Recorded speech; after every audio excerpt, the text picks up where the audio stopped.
প্রিয় দর্শক, আপনারা দেখছেন মানব জীবন সত্যের পক্ষে সর্বদা। আমাদের মাননীয় মুখ্যমন্ত্রীর কাছে আমার একটি আবেদন আছে। সাধারণ লোক হিসেবে আমি আবেদনটা রাখছি।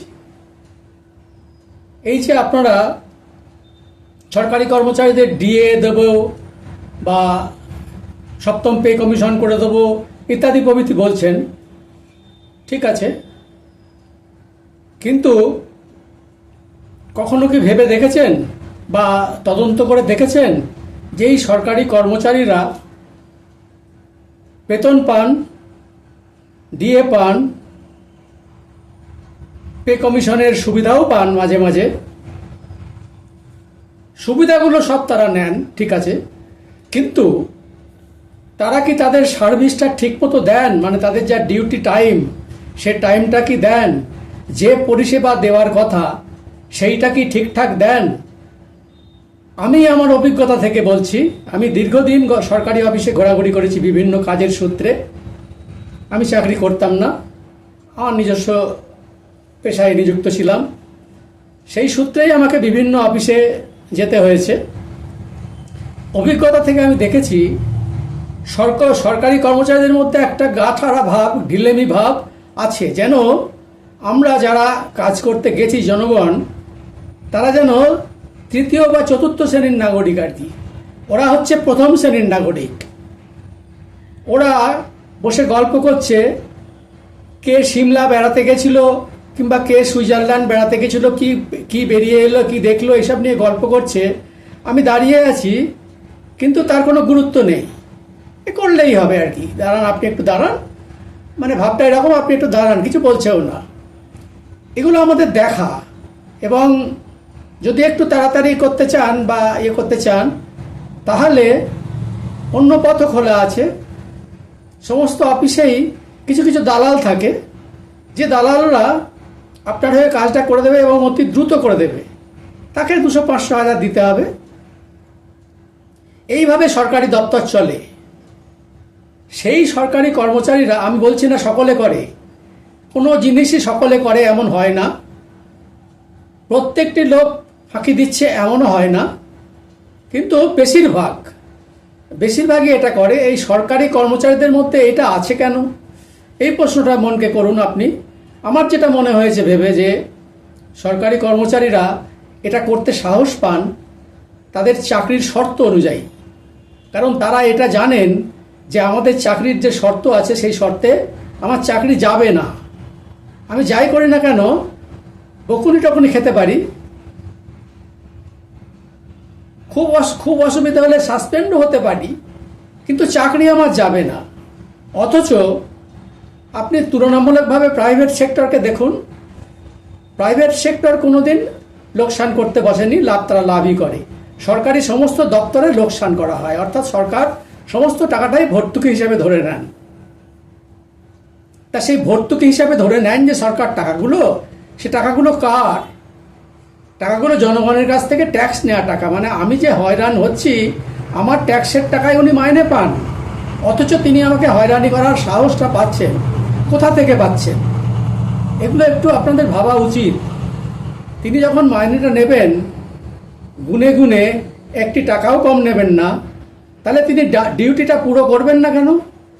কোনো দপ্তরেই কিন্তু ডিউটি কেউ পুরো করে না। 7.5 ঘন্টা কিংবা 8 ঘন্টা যাই থাক, অ্যাভারেজে আমার ধারণা 4.5 থেকে 5 ঘন্টা তারা ডিউটি করেন, করে তারা পুরো পয়সাটা পান। এবার আসি রোজগারের কথায়। তারা দিয়ে না দেওয়া সত্ত্বেও যে মাইনেটা পান, সেই টাকাটা রোজগার করতে বাইরের একটা লোকের 15 ঘন্টা পরিশ্রম করেও তিনি করতে পারবেন না। অনেক লোকই আছেন, হ্যাঁ, 2-4 জন থাকবেন, আপনারা হয়তো দেখাবেন ব্যবসা করে অমুক লোকটা কত রোজগার করে, মাসে 1 লাখ 2 লাখ 3 লাখ রোজগার করে কেউ কেউ, বড় বড় ব্যবসায়ীরা কেউ কেউ করেন। কিন্তু আবার এটাও ভাববেন যে বড় ব্যবসায়ীটি কত টাকা বিনিয়োগ করেছেন, তিনি দিনে ক ঘন্টা খাটেন, কতখানি মস্তিষ্ক খাটান, কতখানি উদ্বেগ নিয়ে চলেন, এগুলো তার কাছে গিয়ে সরকারি কর্মচারীদের বলবো একটু দেখে আসুন। দুদিন তার কাছে থেকে দেখে আসুন তিনি কি পদ্ধতিতে কাজটা করেন। আরামের স্বার্থে প্রচুর রোজগার একমাত্র রাজনীতি ছাড়া আর কোথাও হয় না। আরামের সাথে প্রচুর রোজগার একমাত্র রাজনীতি ছাড়া কোথাওই হয় না। সরকারি কর্মচারীরা কাজ করে পয়সা পান, কিন্তু সে পয়সাটাও এমনই পান যে আমাদের যে জনসংখ্যা তার অর্ধেক, অন্তত অর্ধেক জনসংখ্যা সে পয়সার অর্ধেকও রোজগার করতে পারেন না। তারা কি অপরাধ করেছে? ভোটটা তো তারাও দিয়েছে। আপনি যে সরকারি কর্মচারী মাসে 80,000 1 লাখ টাকা মাইনে নিচ্ছেন, একটা লোককে বাইরে গিয়ে দেখুন যে 20,000 টাকা রোজগার করতে তার ঘাম ছুটে যাচ্ছে। প্রাইভেট কোম্পানিতে 12,000 টাকা মাইনে 12 ঘন্টা কাজ করছে। এই অবস্থা। আপনি শুধু নামটা খাতায় লিখাতে পেরেছেন বলে আপনি সব সুবিধাগুলো ভোগ করবেন কেন? সেটা হবে। সরকারেরও তো এটা দেখা উচিত, বোঝা উচিত। জনগণ তো সকলেই সমান। আমরা তৃতীয় শ্রেণীর, চতুর্থ শ্রেণীর নাগরিক হয়ে থাকব, অথচ ভোটটা দিয়ে আমরাই সরকার তৈরি করব। এটা কেমন কথা হলো? জনগণ একটু জাগুন, তারা বুঝুন। সরকারি চাকরি পেয়েছেন, তিনি বিএ অথবা এমএ পাস করেছেন অথবা হায়ার সেকেন্ডারি পাস করেছেন। কিছু লোক সুপারিশে চাকরি পেয়েছেন, কিছু লোক টাকা পয়সা দিয়ে চাকরি পেয়েছেন, অনেক রকমের লোক আছেন। যাই হোক, হয়েছে। আমি একটা এমএ পাস ছেলে, আমি দেখা গেল কোনো চাকরি অ্যাপ্লাই করেও পেলাম না, কারণ আমার কোনো সুপারিশও ছিল না, কোনো চেনাশোনাও ছিল না, পেলাম না। আমি তখন টোটো চালিয়ে সারাটা দিন গেলে 500 টাকা রোজগার করে আনছি। তার থেকে টোটোর ব্যাটারির জন্য 100 টাকা সরিয়ে রেখে 400 টাকা রোজগার করে আমি আমার সংসারটা চালাবার চেষ্টা করছি। তাহলে এই 400 টাকা যদি আপনি গড়ে ধরেন, আমার মাসিক রোজগার হবে 12,000 টাকা। সারাদিন পরিশ্রম করে, অথচ আমিও এমএ করেছি, আপনিও এমএ করেছেন অথবা বিএ করেছেন অথবা তার চেয়ে কম হায়ার সেকেন্ডারি পাস করেছেন, করে আপনি বেতনটা পাচ্ছেন। তাহলে সেইটা সরকারের ভাবা উচিত যে তারা যথেষ্ট পয়সা পান, অথচ তাদের দাবি দেওয়ার শেষ নেই। আর যারা পান না তারা কোনো দাবি করেনও না। এই বৈষম্য থাকা উচিত নয়। ওনার ভোটেরও একটা যা দাম, এই তৃতীয় শ্রেণীর, চতুর্থ শ্রেণীর আমাদের নাগরিকদের ভোটের দামও কিন্তু তাই, কোনো অংশে কম নয়। এরা বিদ্রোহ করতে শেখেনি, এরা জানে না, বোঝে না, তার অধিকার কতটুকু তা জানে না। অশিক্ষা। দেশটাকে যদি আপনি অশিক্ষিত করে রাখেন, আপনার রাজত্ব করতে সুবিধা হবে, এটা কোনো সন্দেহ নেই। এবার আপনারা কি করবেন সেটা ভাবুন। আমি জনগণকে বলছি, আপনারা একটু জাগুন, বুঝুন চেষ্টা করে জিনিসটা।